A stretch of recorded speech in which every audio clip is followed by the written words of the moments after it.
Hi everyone, welcome back to another Wellness Wednesday. My name is Molly and I am the Wellness Supervisor here at Bircham Hills. So today we're going to talk a little bit about posture, more specifically as it pertains to our head and our neck.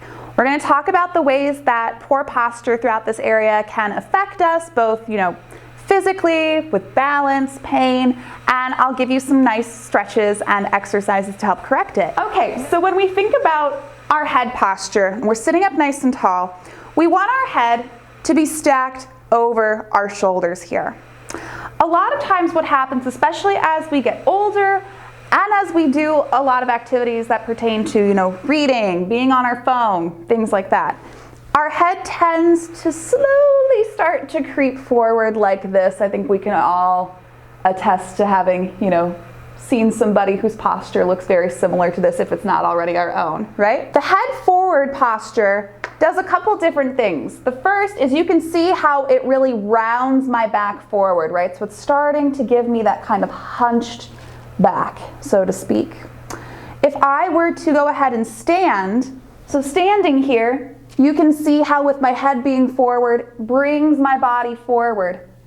And typically what happens with this is we also start to, get some trunk flexion here, or kind of the reverse where we'll kind of push the hips forward so we feel like our head is more on top of our feet.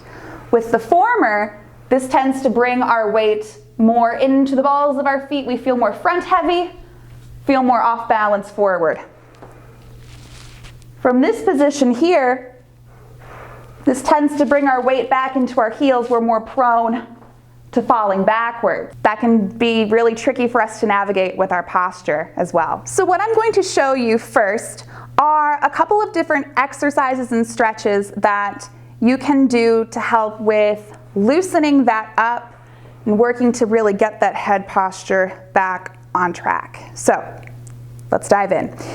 So the first one we're going to do, we want to think about sitting up nice and tall. I want to get my shoulders stacked over my hips and lift my chin so that I'm looking straight ahead. I'm going to turn so you have a nice side profile here. So it should look pretty similar to this. Now when we have that head forward posture, right, and we're here, you can see how I'm kind of rounding.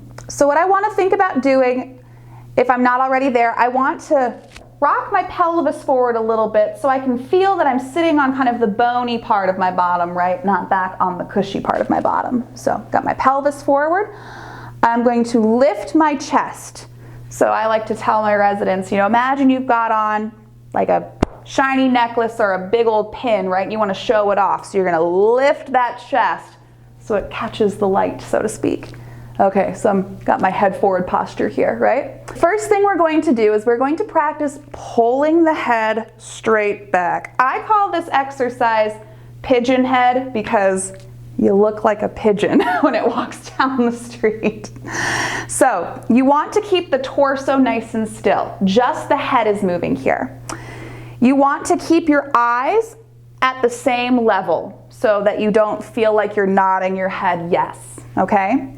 So from here, we're going to push the chin forward and then we're going to pull it straight back. Now as you do this, imagine that someone has those little tiny baby hairs right at the base of your hairline and they're pulling you back from there. It's kind of where the base of your skull is. That's what we want to think about pulling back. We don't want to think about pulling back like this, because if I were to walk around like this, I'd probably run into a lot of stuff, right? Imagine you have your chin on a tabletop, right? You're sliding it front and back across that tabletop. What this is doing is it's helping to lengthen the back of the neck. I know it's hard to see because my hair's in the way. But when I'm here, you can see how the back of my neck is really scrunched up. And when I pull it back, how it's longer.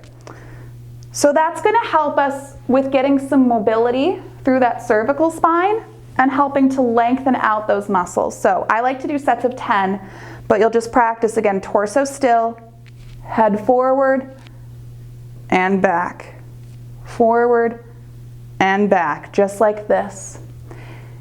As this starts to feel more comfortable for you, you can practice holding your head back in this position for a couple seconds and just really working on building up that strength there. That's the first exercise you can try.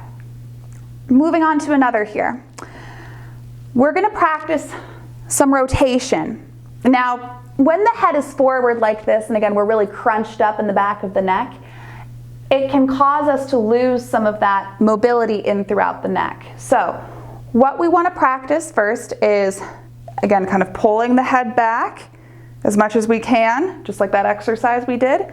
And from this position, we're going to practice doing some head rotations side to side.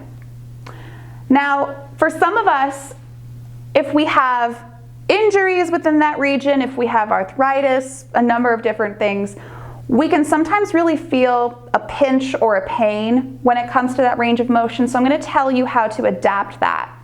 So if sitting up nice and straight with the head at full extension is too much for you, what you want to do is just lower the head down into flexion a little bit more. Now, I don't want to see you do this, right? We still want to think about pulling the base of the skull back. All we're doing from here is just lowering the chin. And from here, you can try to do some of those turns, right? Gradually, as it starts to feel better, you're going to practice, lifting your chin up more and more until eventually we're doing it at full extension, right? I'm going to show you one more that you can do while standing, and then we'll wrap it up. All right, so this last one that you can do is very similar to the exercise we did in the chair. And this is again going to practice getting that head, the shoulders, the hips, and the feet all stacked one on top of the other. So for this, you'll need a blank wall. If you don't have a blank wall, if you're like me and all your walls are covered in picture frames, you can always use the back of a door as well.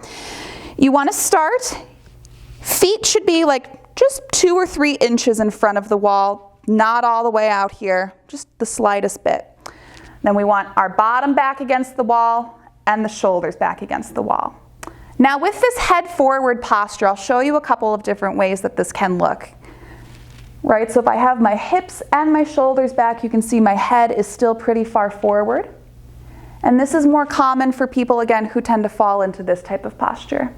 If you're one of my folks who really, has loose, open hip flexors here, but you're really, really hanging out on them, your weight is back, your pelvis is tucked under, and your head is here, it's going to be harder for you to get the hips against the wall. So that's kind of what you're going to feel like. But we want to get the feet, but like I said, 2-3 inches in front of the wall, butt back, shoulders back. Now keeping my hips and my shoulders against the wall, I'm going to look straight ahead. And again, thinking about pulling from the base of the skull there, I'm going to try to pull my head back until it touches the wall. Now I know I'm cheating a little bit because I've got a ponytail, but what this is doing again is it's working on extending the back of the neck, and it's also working to really lift us through that thoracic spine here. You don't want to fall into this trap and looking up, because again, if I'm walking around like this, I'm going to run into everybody. So eyes need to be looking straight ahead, shoulders back, hips back, pulling the head straight back. If you can't get the head all the way back, that's okay, right? Rome wasn't built in a day. Progress takes time. What you want to do is hold that position. Give yourself like 15, 30 seconds, just practicing holding that head back, and then relax. But gradually, as we start to lengthen those muscles, build up that strength and mobility, it's going to be easier for you to bring that head back over the spine. So eventually, you can stand like this without the wall. So those are 3 different exercise stretches that you can do to help work on promoting that good head posture. One of the things that you can also do that's not necessarily pertain to exercise and stretching is when you are reading a book or if you are on your phone, try to bring things up to eye level. I know for those of us who spend a lot of time at a desk with our computer and we're hunched forward, that's a big contributor to this posture. So things like standing desks that allow for you to sit up taller, putting your computer up on a stand.